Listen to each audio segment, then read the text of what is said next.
Hello and welcome to another one of D's ADD videos. Today we're going to go over a more advanced example of relative extreme by using the second derivative. By now you should know the conditions pretty well. The second derivative with your critical point plugged in greater than 0 is a minimum, less than 0 is a maximum, equals 0 is inconclusive. Alright. Let us begin. Alright, here's the example we're dealing with. So the steps will be to take the first derivative, find your critical points, take the second derivative, evaluate those critical points. So let's see that in action. The first thing you have to notice is that the big picture is a product. If you call one of them u and the other one v, it's the derivative of u times v with no change plus the derivative of v times u with no change. In each case you're just deriving one and keeping the other one the same, and then you add the two. So this is the first derivative that you should see. You should see the derivative of x squared is 2x. You keep the second term the same without changing it.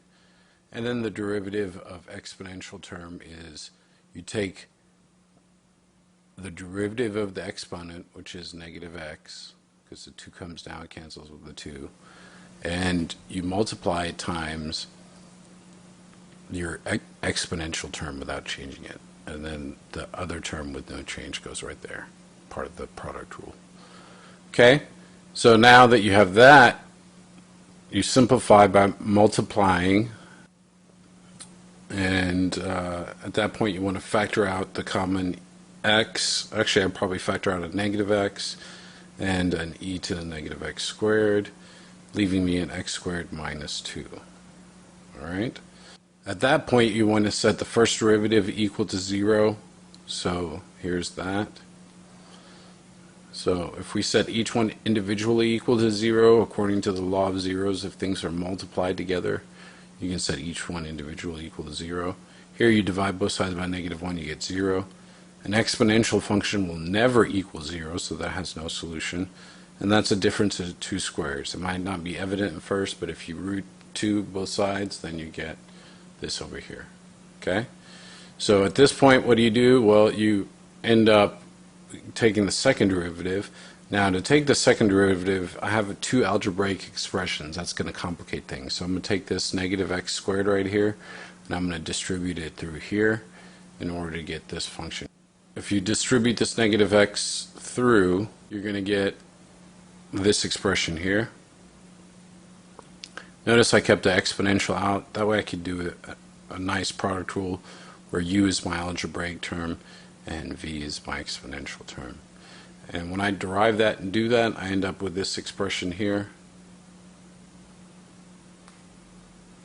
So the derivative of the exponential term is this. So you derive the exponent, rewrite the exponential term, times that with no change, plus the exponential term times the derivative of the other term.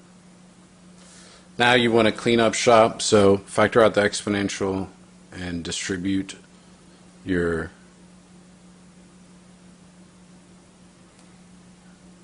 negative x after that. So if I factor out these e's, if you divide them out, you're left with this times this, which gives you that. Then just this, you don't need the parentheses anymore.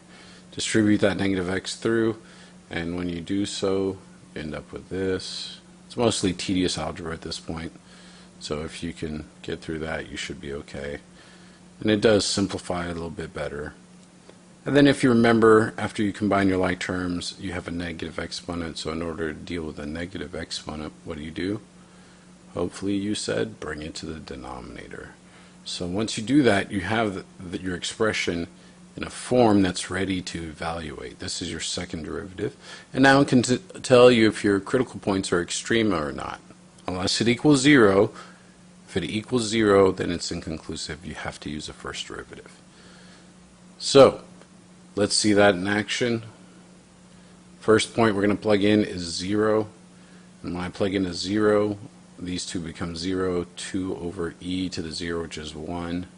So we're going to get 1 plus 2, which is 3 over 1, which is greater than 0. So therefore 0 comma f of 0 is a relative min. Again, the point is not plugging in this video. You should know anytime you want a y value, plug it into your very original.